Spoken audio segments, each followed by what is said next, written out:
It's no secret that pop culture gives marketers and their agency partners an infinite library of inspiration. But very few pieces of work break through so powerfully that they travel across borders, shape culture, and win both commercially and creatively. Recently though, Let There Be Cake by KFC Thailand has done exactly that. This work has been cleaning up at awards, from a golden film at Cannes to wins at The One Show, The Luries, and several others. But more importantly, it won where it matters most, with customers at home in Thailand. You've got to give yourself, and this is where the work really did connect. And that work connected not because it looked different, but also because it felt true. And I say, as marketing leaders, we sometimes often underestimate. You have to give yourself license to play. Okay, so this is a birthday brief, right? These guys have come to me with an idea that is about creating this cake apocalypse. And then at the end, there's chicken. Now, I mean, that's playing. You're playing with the brand there. But that's where leadership really matters, because I could have easily said, guys, come on, man. You got to show 40th birthday, big, make it big, let everyone know. But as a leader, I knew that doesn't matter. So we've got to give ourselves the license to play. And I think when that happened, when we heard the idea, our role became very, very clear, which is as marketers, we had to get out of the way. Suhayl Limbada, the Chief Marketing Officer of KFC Thailand, joins us to explore why the work resonates so deeply and how you know when you've landed on a big idea that has the power to move people, culture, and business.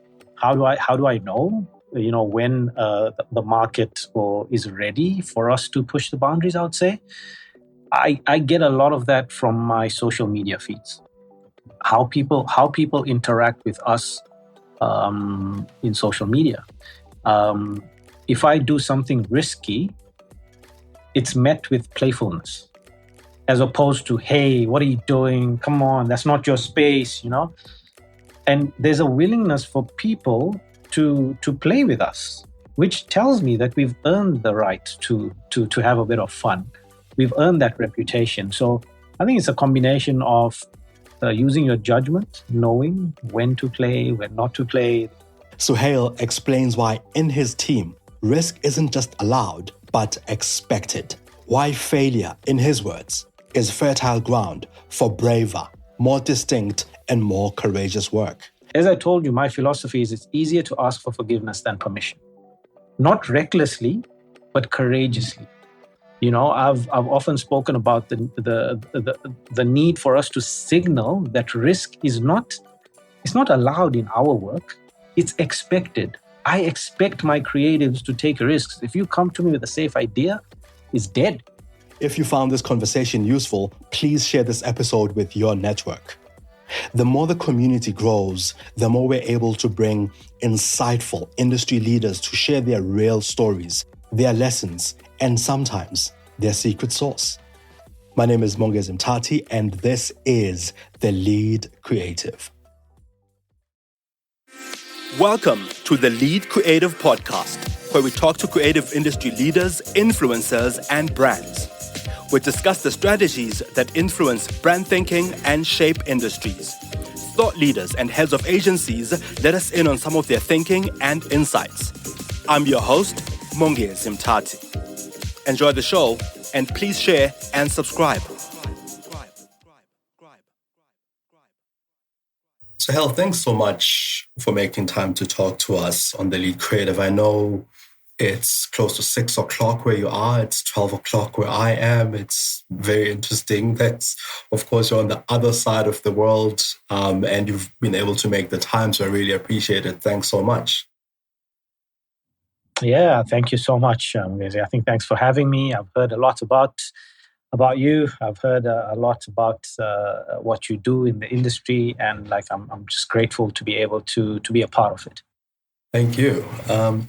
So Suhayl, to start off, you've gone from the land of braais and pap, as it were, to a country where even the street food is a uniquely different experience from anywhere else in the world. At what point did you feel like you understand Thai culture well enough to mirror it back to itself in a meaningful way as a marketer? Ah, man, I don't think I don't think I'll ever get there. Frankly speaking, I can just do my best. I think, and the reason I say that is moving from South Africa to Thailand, two countries that I suppose couldn't be more different in pace, in history, in consumer behavior, even emotional codes. It's often forced me to rethink everything that I know of culture and everything that I appreciate of culture. And so to answer the question as to, at what point do I believe, I can sort of mirror that in the work that we do. Um, the culture here is so deep. I don't think I'll ever get to that point. But I do believe that after 4 years, I'm in a position where we're reflecting the culture, we're reflecting the work in a way that's meaningful for Thai people. When I came in, it was an interesting journey because I'm a Westerner. I've come from the other side of the world, and I tried to make work that I felt was right, but actually it fundamentally didn't resonate with people here, and the reason is because I developed work with the lens of a non-Thai person, and it took a few years of failures and and appreciating what truly Thai culture is for me to start behaving as a leader in a way that developed work that truly meant something to Thai people. And so I think that journey will ever be evolving, no matter where I go, actually, not just in Thailand. It will take me a while to get to a point where I can confidently say, unless I come back to South Africa, because then, of course, I can say, hey, I'm from here. But otherwise, the journey is ever evolving. Mongezi. That's my point. Yeah. An interesting thing is that as a marketer, I suppose you pride yourself on understanding people, on understanding the culture, on understanding the space that you've been. And to your point, you've only been there for 4 years. You've been in South Africa for most of your life, your whole life prior to that. And you understood the culture, you understood the people. What is it that you feel that as a marketer, you had to almost relearn because now you are learning a completely different culture, even with the strong fundamentals that you have as a seasoned marketer and also the strong fundamentals of the brand being KFC that you represent? What is it that you almost had to rethink, relearn? Yeah. Yeah, I had to relearn everything, Ongezi. Like it's been a journey, man. I can tell you, because these countries are so fundamentally different. And to be honest with you, that's why I actually took the job. I took the job because the steeper the learning curve, the better it is for me personally. And so coming into a market that was so different, like I said, in pace, in consumer behavior, emotional codes, humor, it forced me to reset everything that I know. So if I have to answer your question, I had to unlearn culture to relearn culture. And as a leader, I couldn't lead with my assumptions because my assumptions were not Thai assumptions. So I had to arrive in the market with curiosity. I was very humble. I had to be humbled a few times when the work failed, and I had to have the willingness to be wrong. And in order to be successful, in terms of what I had to do, I really had to start earning the trust from my own team. That's quite critical. So when I joined, I made a conscious effort to show them that I wasn't there to impose my perspective or another market's perspective on creativity. I genuinely showed up wanting to learn. How do Thai people think? What do they value? What do they find funny? What do they find respectful? And what I found is when the Thai team saw me listening, truly listening to them and appreciating their culture and not just extracting it, I think that's when the trust started happening. And that trust then generated bravery and courage. So one of my core beliefs is to serve the people and not serve my ego. Not serve my ego. Because I think the biggest barrier to really bold creativity is leaders who want to be right rather than relevant. It's quite a thing. It's quite a thing, because you want to be right. Naturally, you want to be the one that says, hey, I know what I'm doing. But actually, in many instances, when we needed to be relevant, I was actually wrong. I didn't even know. I had no idea, but I had to trust my team. So when you center your work around culture and people and not personal preference, you then earn that legitimacy to really push the work further. So, I think that's part and parcel of what I've had to do. And then I'd say going into a new culture, I'm not sure how much you know about Thailand, but Thai No, people, not a lot, to be there's honest. something Yeah. called sabai sabai, right? Which is just, just it's status quo. Enjoy the moment, enjoy the day. There's no real desire to rock the boat, to take risks, to push the boundaries. And I was a CMO coming in to do exactly that. That was literally my job. So my job, in a way, was to go against the culture.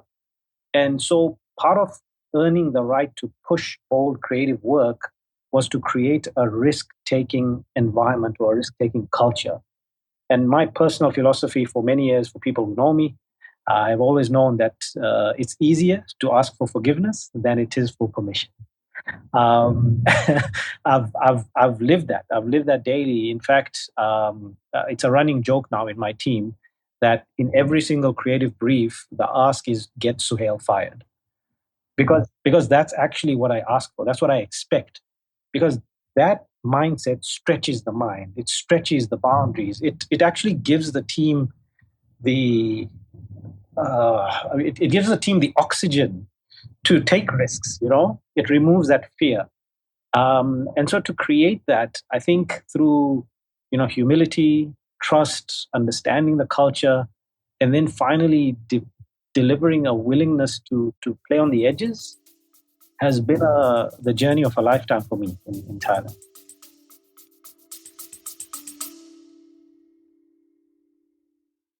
It's no secret that South Africa is one of the most unequal countries in the world, and that inequality shows itself most visibly in schools, especially in townships and rural areas. That's why, as the lead creative, we are proud to collaborate with Threads for Ikasi, a foundation whose cause is close to our hearts. They provide school uniforms, dignity packs, and other essential items to children in under-resourced communities, helping them go to school feeling confident, with pride and dignity. On this show, we talk about how creativity and brands shape the world. Threads for Ikasi does exactly that, shaping futures one child at a time. Because when a child walks into a classroom feeling confident, it changes everything. It changes how they view themselves, how they learn, and it transforms how they imagine what's possible. These are future leaders, future creatives, and future agents of change. To help them show up as their best selves, visit threadsforikasi.org and sponsor a child today. Let's help them where it matters most. Check the link in the description and sponsor a child. Enjoy the rest of this episode.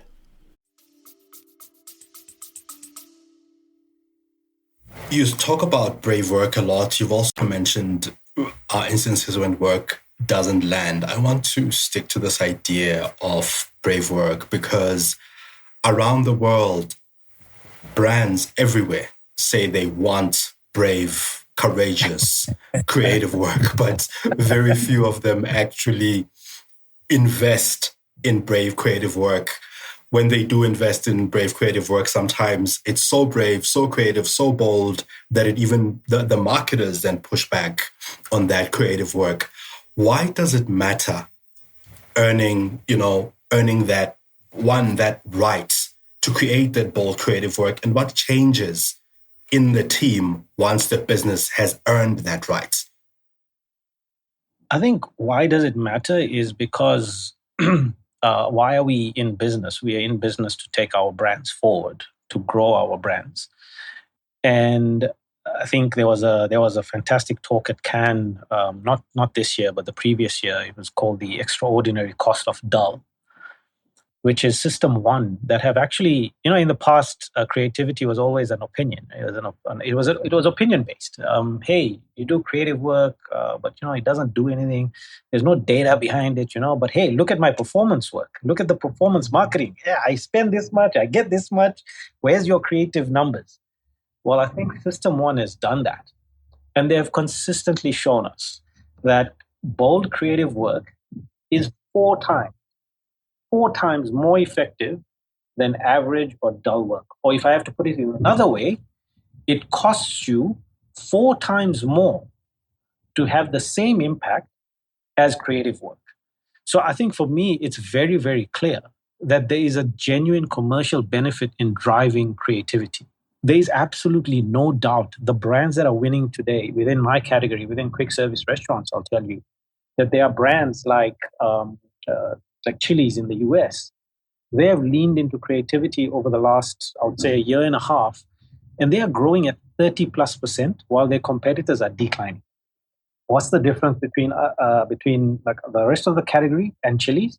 Is they've really leaned on creativity and putting the brand at the heart of culture. That's it. It's as simple as that. So the why for me, there is no doubt. If anybody comes to debate with me about creativity and like the commercial impact of creativity, I will spend a day with them talking them through the power of creativity. And I think to answer your question, what does it do in terms of the team? I think it's very, very clear that mindset, it really stretches the art of the possible. Because all of a sudden, you see people asking, what if? Hey, what if we did this? The World Cup is coming up, and I'm not saying I'm going to do this, Mongezi, but what if we hijack the World Cup, right? As opposed to people who didn't believe in creativity, they would not even ask that question. But it opens up doors to the possible. It opens up to thinking that doesn't delegate itself to risk, but rather it delegates itself to a chance. And I think that is exciting. That is brave. That is honest. That is culturally honest, and genuinely transformative. Ultimately, it creates an environment where whatever people do on a daily basis actually has a chance of genuine transformation versus, let's play it safe. We might get there, we might not get there. But hey, you know what? We tried our best. I don't know. Personally, I don't have time for that. I don't have time for spending time in the average space. If I'm going to spend my time and energy, it's got to transform. It's got to push the boundaries. It's got to be world class. So I think there's a commercial benefit to it. And the environment that it creates is actually a fun environment, because all of us as marketers, we when we were studying or however we were growing up to become marketers, we thought about the brands that inspired us, and we want to do that. You didn't think, hey, I want to do the average performance marketing stuff with digital banners, and that's how I want to spend my life. No offense to those people, but we want to push the boundaries. And so it creates this environment where teams are happy, teams are fun, teams are learning, because even when you fail, you learn. You're learning a lot. If you're enjoying The Lead Creative, please share this episode with your network and hit follow or subscribe. Enjoy the show. I want to go back to earning that right, because you've also said you earned the right to do that. You've also mentioned earlier that you if you weren't familiar with the culture, you didn't know the culture well enough, you had to sort of almost sit and learn at the feet of said culture to understand it, so that you could mirror it back to itself in a way that's kind of meaningful and comes out in the work. How do you know when you've earned the right to do that boundary pushing work? Or do you just keep pushing boundaries and at some point the response from the market kind of tells you that you've earned the rights? I think you have to gain the credibility to push the boundaries. And the reason why I say that is because when you fail, you want people to forgive you. When you have the credibility, when you have the reputation of pushing boundaries and taking risks, naturally people will say, "Hey, that brand, they always do that. You know, they always push the boundaries." And so you actually do learn that you're gaining the permission to fail, and that allows you naturally to actually get that credibility. I think in Thailand, it's how do I know? You know, when the market is ready for us to push the boundaries. I would say I get a lot of that from my social media feeds. How people interact with us in social media.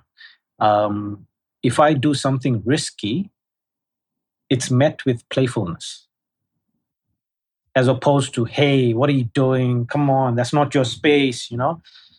And there's a willingness for people to play with us, which tells me that we've earned the right to have a bit of fun. We've earned that reputation. So I think it's a combination of using your judgment, knowing when to play, when not to play. There are certain times when you really shouldn't push the boundaries, but at the same time, when your fans are literally telling you they wanna have more fun on social media, that's when you know, man. That's when you know you're doing something right. You know. Yes, yes. Yeah. And I think that leads us nicely into the multi-award winning Let There Be Cake work, because we started seeing that, or at least I started seeing that on my timeline in South Africa long before Cannes itself. And it was odd because, to your point, social media tells you when you're doing something right, but also social media tends to be very localized in what it shows you, regional than what it shows you. And this work, for me, really crossed boundaries. It kind of went beyond where it was created into other parts of the world globally, and it resonated because I was seeing it on timelines in South Africa before it went on to win as much as it did at Cannes. And congratulations, by the way, on that, because I think that's the first place to start. So with this work, which is so distinct, bold, and beautifully crafted, yet also in very many ways unmistakably KFC. And in a previous conversation that we had, another creative director said also unmistakably Thai, as much as it's also unmistakably KFC. I think that's one of those things. I mean, and this is not a person who is Thai, right? But you could see the culture almost mirrored, if I could use that word again. Why is distinctiveness so important for brands today, especially when brands in very many categories can be interchangeable? Yeah. I mean, I think when we talk about distinctiveness, I think I always come back, especially in the case of, for example, cake. I always come back to this. It's a very simple thing. It all begins with the idea. Before we can even talk about the craft, the culture, the channels, the formats, the director, or the creative, or whatever.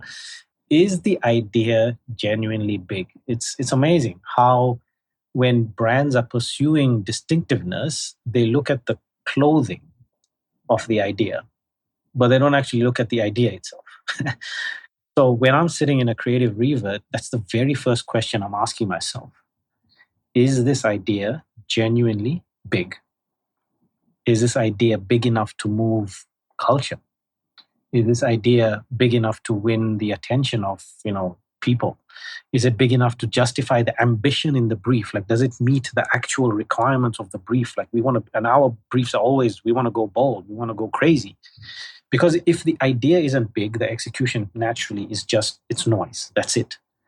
And I think when it comes to distinctiveness, to your question, it's beyond the idea. There is a deeper truth for me, which is distinctiveness without brand truth eventually wears thin.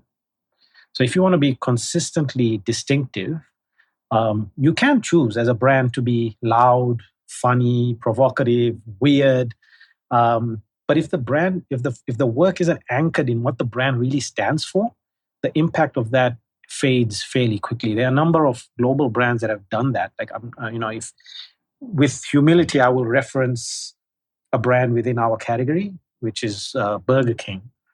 For many years, you would have looked at their work, which was wildly distinctive. It was superb craft. Like if you remember the molded burger, like molded, like so clever, iconic.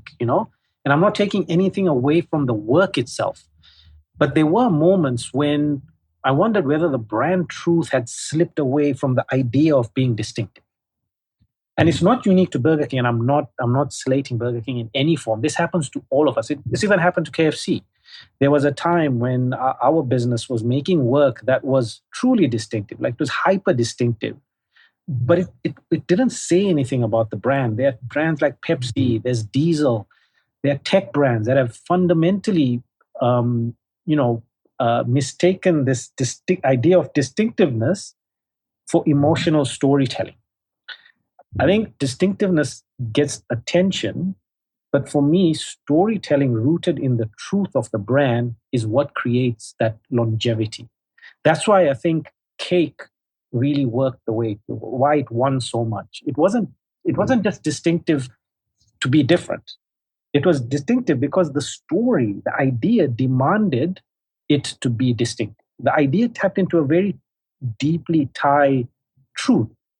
It was this like idea of the emotional weight of gifting, the cultural importance of celebrations, and how food becomes a love language in the market. And then everything else around it, the humor, the surrealism of it was all KFC. But it was a moment of joy rooted in human connection through our food. That's what it was about. And we've done a number of pieces of work in Thailand that sort of tap into this. But I really, really feel strongly about this. And when you ask me about distinctiveness, that it has to be rooted in a brand truth. Okay, it's got to be. Otherwise, you are just being different for the sake of being different, and that's not going to last long. How do you ensure, though, that boldness is rooted in that brand truth, that it's grounded in the identity of the brand? Because, again, so I want to go back to my outsider's perspective or knowledge or understanding of KFC and how I've experienced KFC. I suppose, even from childhood, I remember KFC being a moment that brings a family together. It was always marketed as that, except for the burgers or something that is very individual, where it's like, it's a grab and go. But most of it has been really about bringing the family together, having a shared moment, having a shared meal.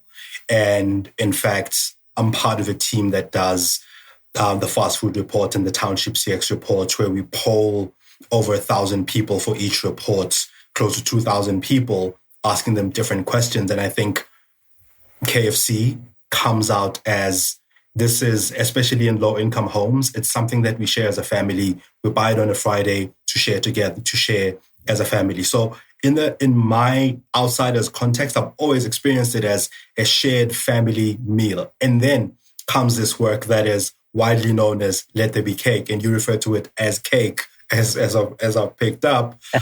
It then becomes this it almost felt to me like it picks up on what's happening in culture today, what's happening in Is It Cake, the Netflix show today, in that sort of cultural, in a very, I suppose, a cultural moment that is more sort of common today. Kind of thing. Pop culture is the word I'm looking for. It picks up on pop culture, whereas I've always experienced a brand as being a family-oriented brand. So how do you ensure that this boldness lives up to, the brand standards and how the brand truly is experienced by people? Yeah, I think it's part of our journey, to be fair.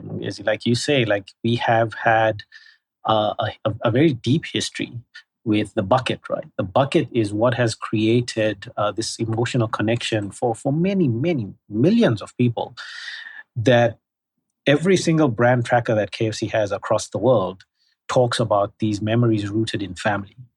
And that's fantastic. It really means a lot to us. We also want to push the brand beyond that. We want to put the brand in spaces that are more relevant today. Because if I look at the new generations, if I look at how these generations are growing up, perhaps they're not having that Friday night occasion that you mentioned, or a Sunday, or whatever the day may be. And in Thailand specifically, we're seeing that the brand has to go beyond that traditional family occasion. And that's why when this brief was part of our 40th birthday celebrations. It was about, the brief was very, very simple. We don't want a typical birthday celebration. Literally, that was it. Like, we don't want a typical birthday ad, because frankly, consumers don't care about brand birthdays as much as us marketers like to think, hey, it's my 40th birthday. It's so exciting. Consumers don't care. So we wanted to, that was the ask of Bananas and the director, is to, celebrate our birthday in a non-traditional way. And when this idea came about, it was rooted in pop culture. It came off the back of people creating cakes of everyday real things, and then you realize, oh, it's cake. And the creative thought was, hey, why don't we create a whole world of cake, and then at the end, the chicken is actually real? And we were like, wow, that is crazy, but let's do it. Right? That's where we were. So how to bring it to life is, you've got to give yourself, and this is where the work really did connect. And that work connected because, not because it looked different, but also because it felt true. And I say, as marketing leaders, we sometimes often underestimate. You have to give yourself license to play. Okay, so and I'll just sit with that. You have to give your license. So this is a birthday brief, right? These guys have come to me with an idea that is about creating this cake apocalypse, and then at the end there's chicken. Now, I mean, that's playing. You're playing with the brand there. But that's where leadership really matters, because I could have easily said, guys, come on, man. You got to show 40th birthday big, make it big, let everyone know. But as a leader, I knew that doesn't matter. So we've got to give ourselves the license to play. And I think when that happened, when we heard the idea, our role became very, very clear, which is, as marketers, we had to get out of the way. And I believe that we need to let creatives be creative, give them the oxygen, give them the the tools to play with, and take away the fear instead of adding to it. So, as the idea, guys, man, you should have been there. As we started talking about this idea, it was getting crazier and crazier. Like, oh, there'll be a bike. It will have cake in it. The guy will cut his PlayStation. It's like, what are we doing here? But instead of like saying, guys, okay, let's tone it down, we were like, no, let's go crazy here. So we added oxygen to it, right? We added oxygen. And as I told you, my philosophy is, it's easier to ask for forgiveness than permission. Not recklessly, but courageously.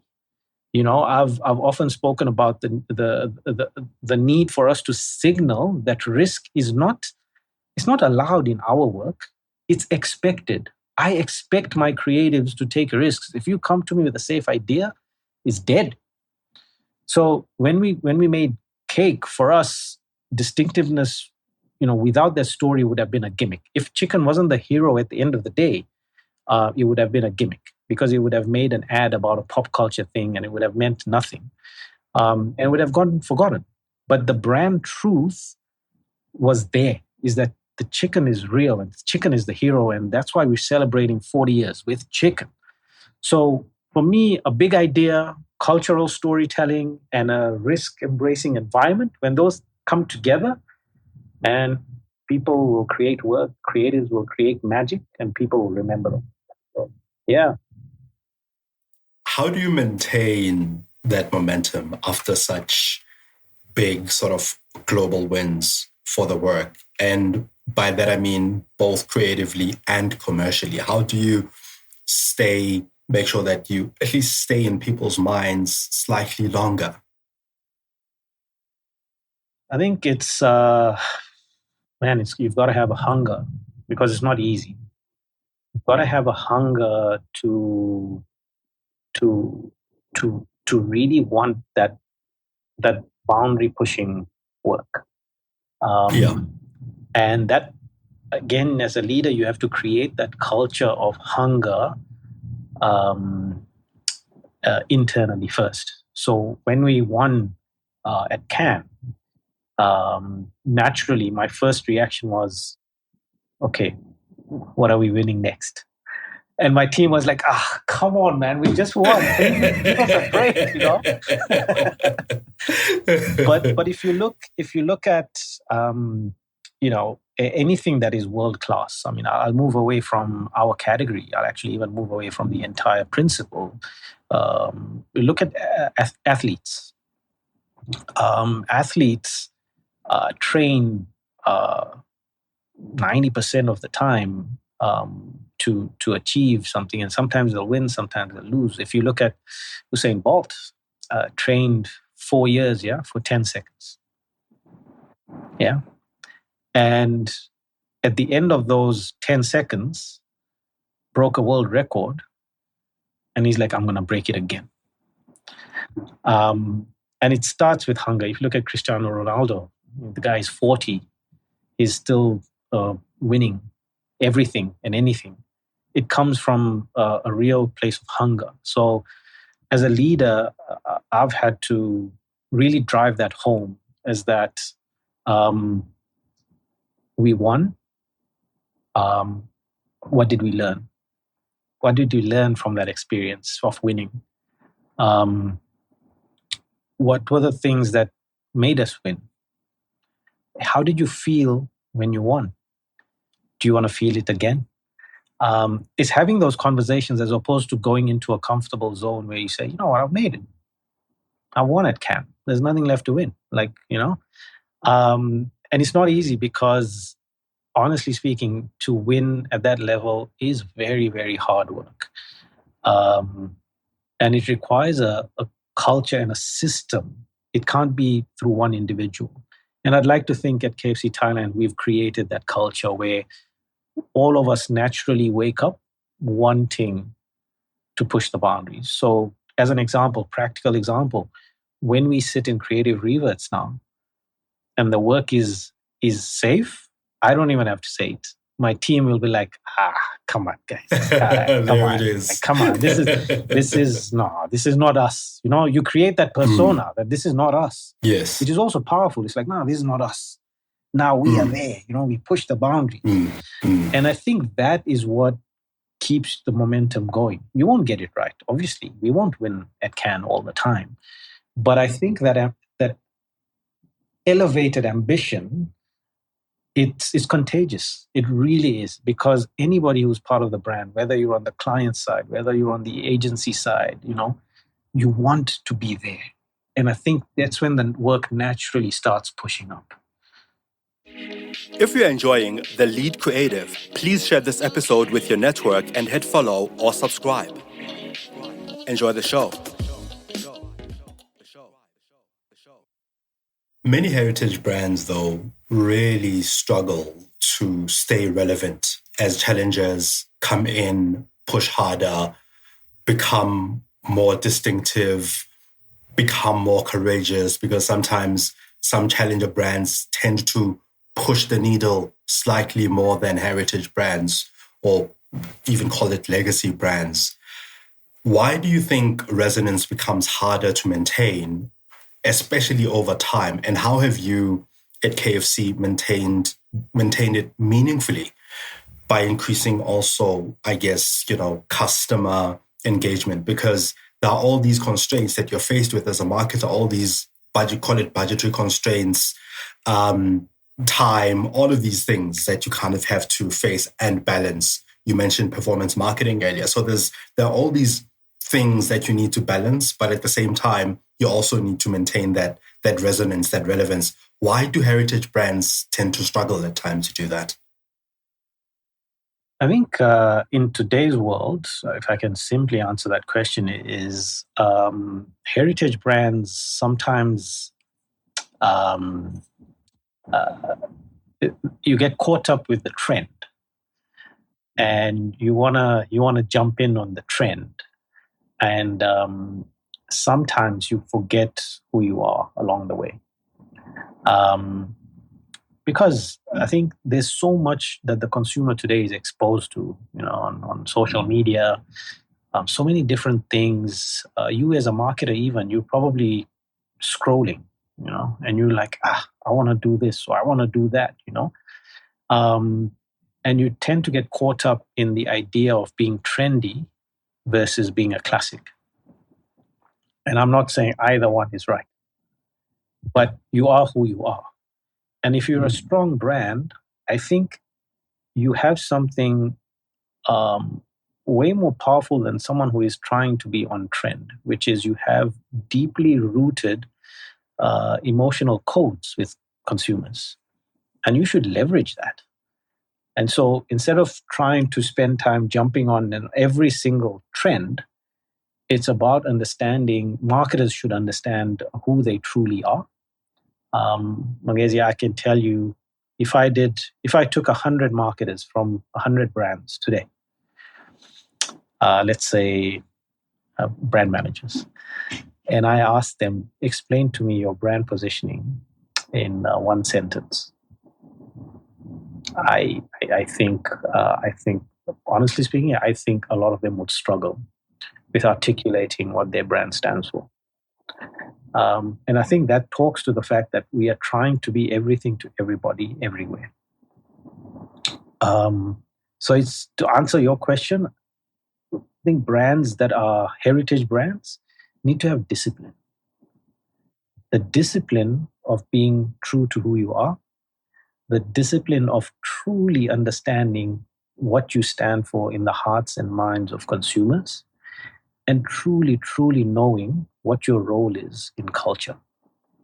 I think if you have that discipline, your brand will grow. You don't have to worry about being on a trend or going viral, whatever, because people know who you are. In fact, we don't give consumers credit enough.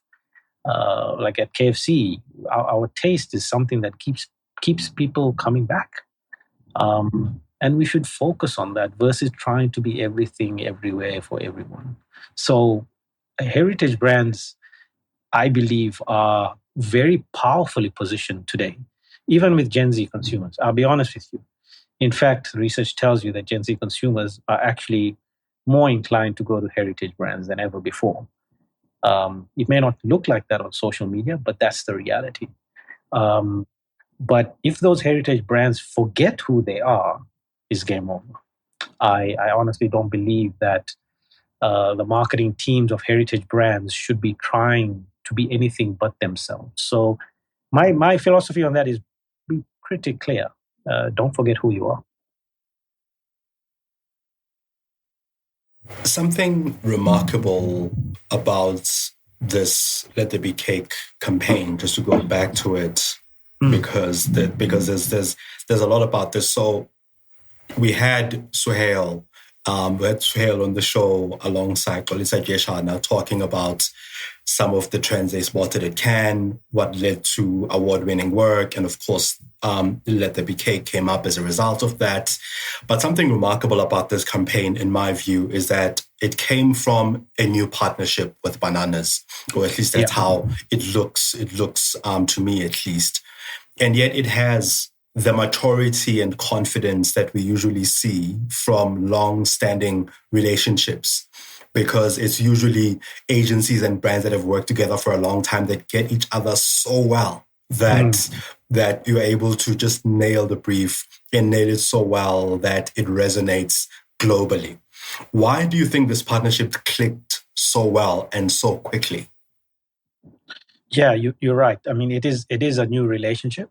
And I suppose I'd say if there's one thing I've learned across markets, agencies, and different cultures, is that great creative partnerships are not built on process or even duration of time. The relationship is entirely built on humanity.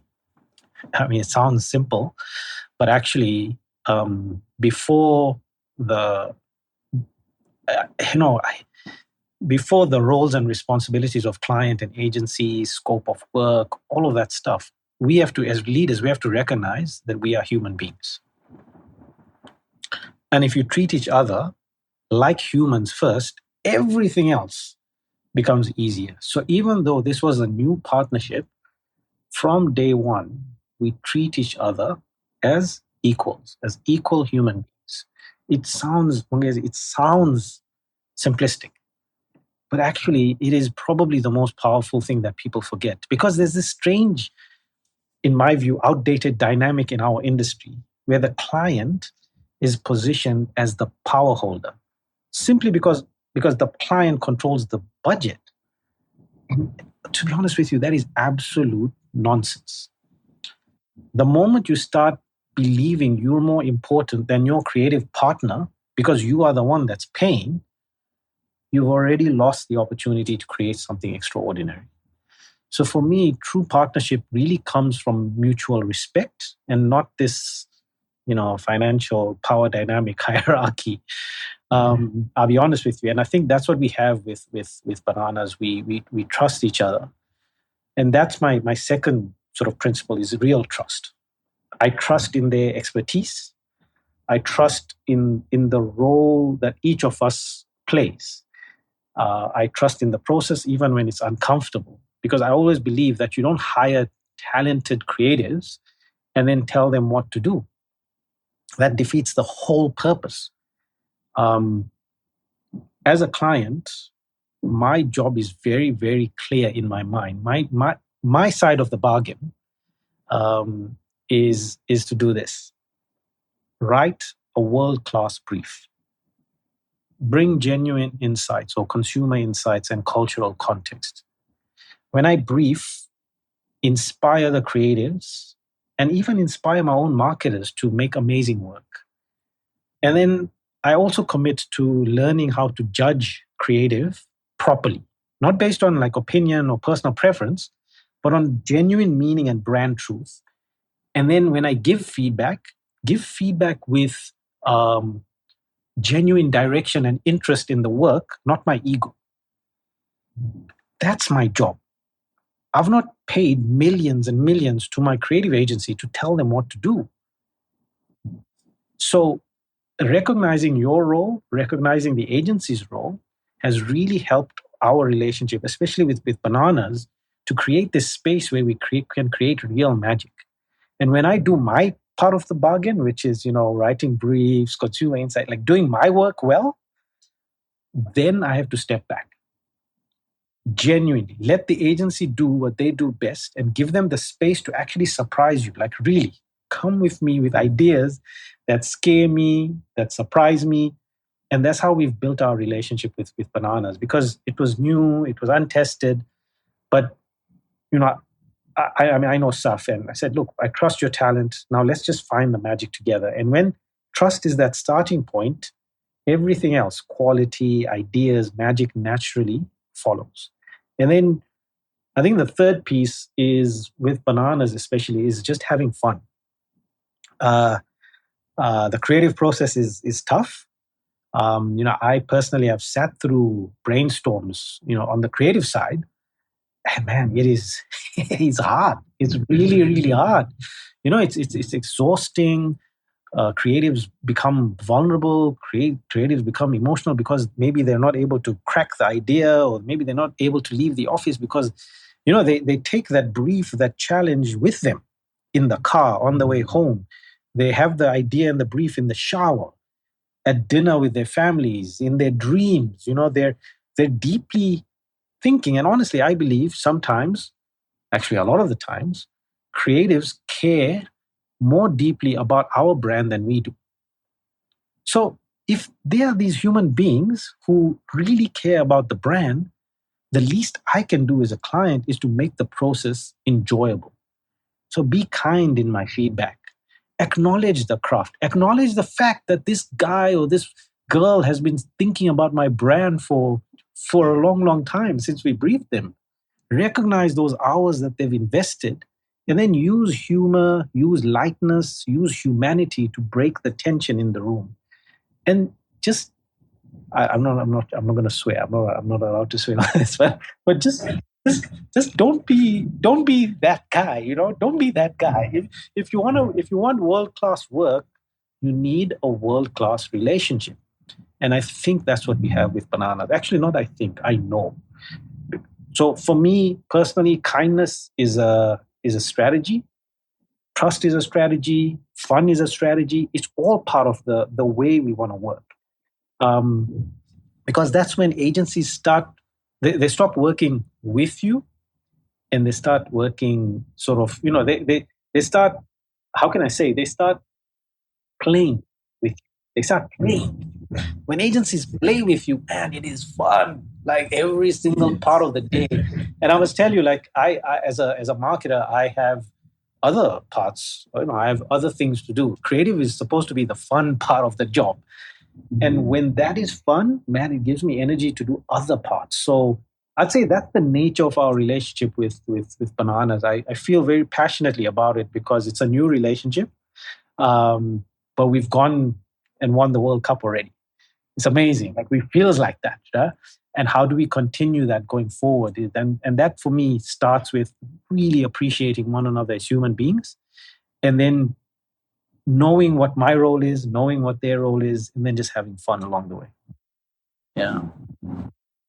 So without hopping on this point a lot, but you've obviously had a strong run at Lurie's as well, which is another platform that you've won a lot at, and other platforms. But in my research, you've always been clear that metrics and trophies, yeah, they matter, but they shouldn't be the measure of the work. Why is it important for marketers to define how they measure creative success? I think, look, I'll answer that question by tackling, I suppose, the elephant in the room is that, and the elephant is in the room because maybe that's one that marketers maybe dance around sometimes, but some don't.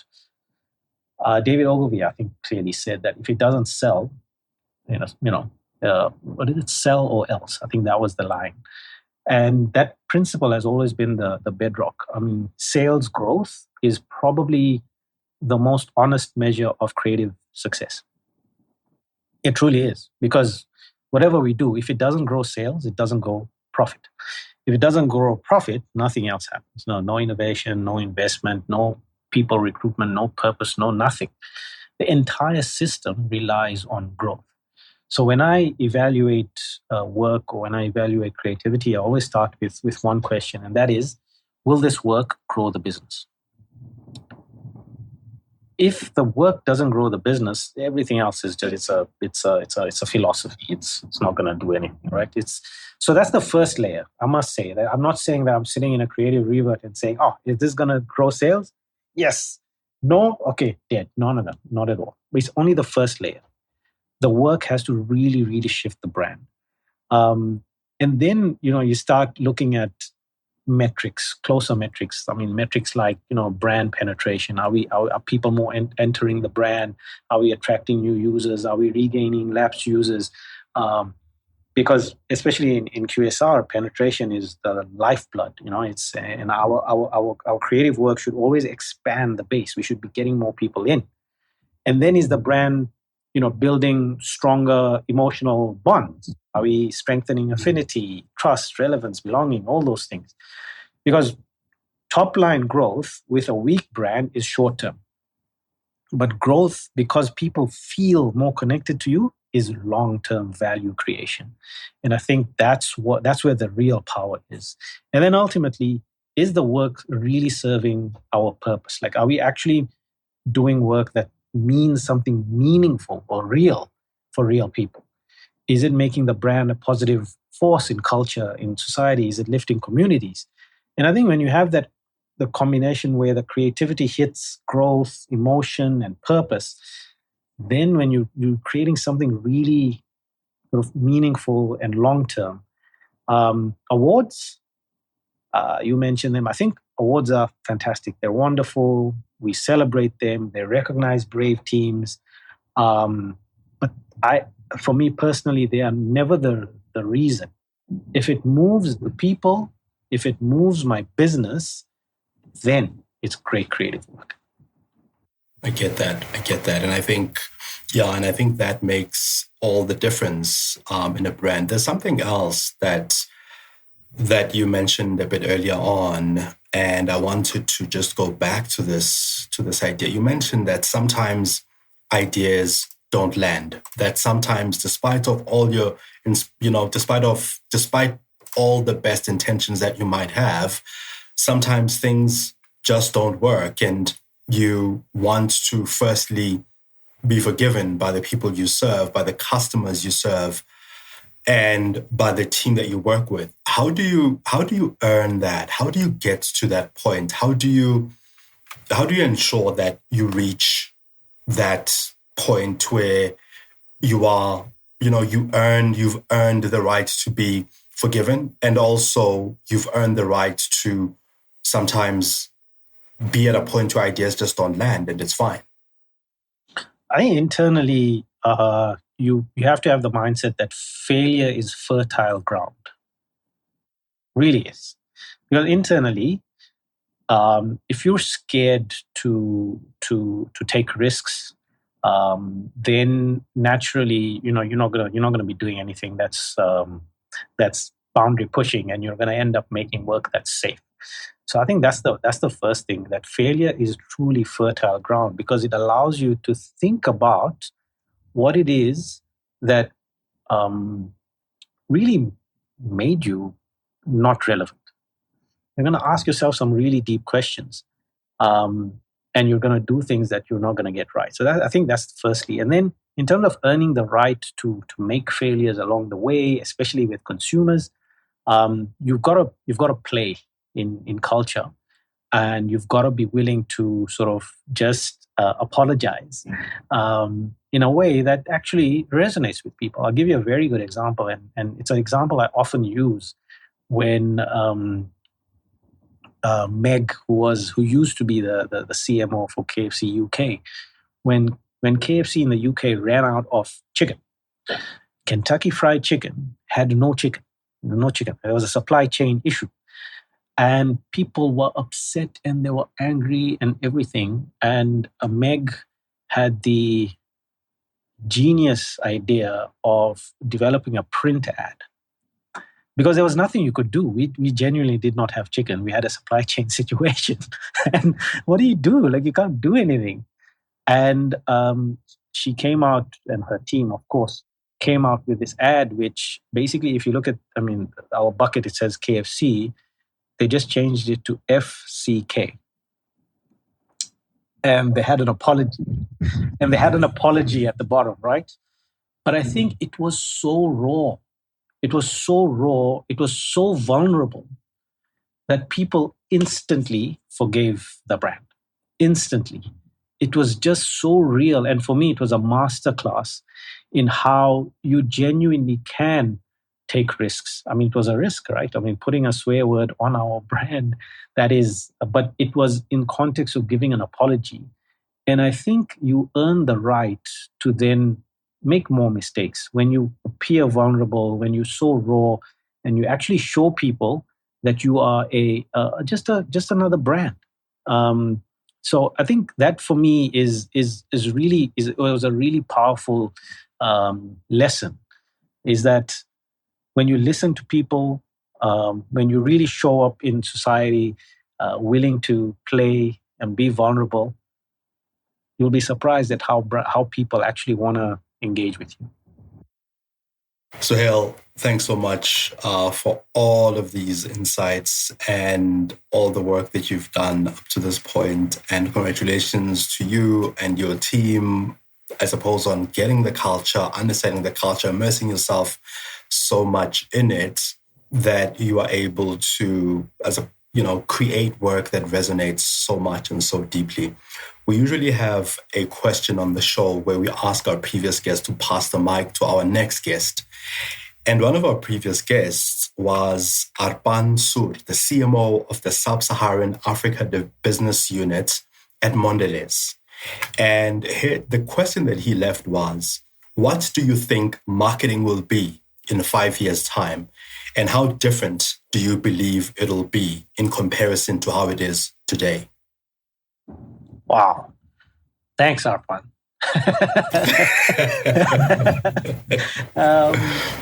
I'd say that I think it will be very different and not different at the same time. And the reason why I say very different and not different at the same time is I think how we go to market, how we actually develop the work will be fundamentally different. We've seen that, right? I mean, I don't need to talk about the impact of AI. Our world is fundamentally going to be different. The way we do work, the way we receive brand messaging, all of those good things. But the reason why it's not going to change is also because at the end of the day, we are still all human beings. And our behavior as human beings is not fundamentally going to change. I really, really, truly believe that. There's a lot of conversation around Gen Z, Gen A, and we treat them like they're not human. They're like different, but actually they're just human beings. They're just in a different environment.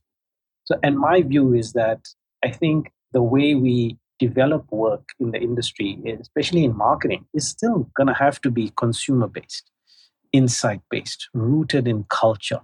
Those are the brands that are going to win in 5 years' time. Those are the brands that are winning today. The brands that are truly rooted in culture, know who they are, have very clear problems to solve, work with agencies that understand exactly what they want and what they need to do for their clients, and then developing work that is going to be relevant in those times. That is not going to change. How we develop the work, how we actually show up, for sure, AI is going to play a massive role. So that's my answer. I really believe that it's going to change fundamentally, but not going to change fundamentally at the same time. Mm-hmm. Suhayl, now it's your turn to leave a question. So what question would you like to leave for our next guest about their thoughts on marketing, advertising, the creative industry, or even their creative process? I have to think of a really tough question. I'd like to touch on this concept of time. We spoke about it earlier.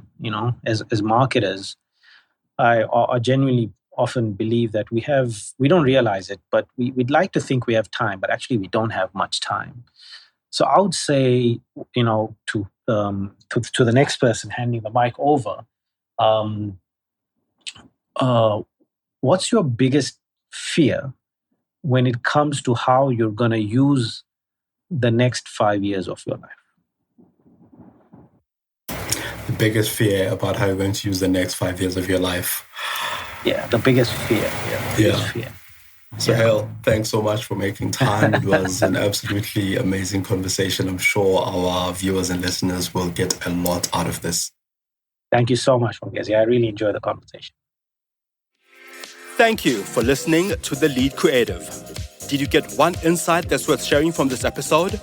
Please share it with your network or your friends. Pop me some of your ideas and innovative finds on Twitter on @Mongezi. This podcast is available on Spotify, Stitcher, Apple, Google, or wherever you listen to your podcasts. You can also find me on mongezi.com.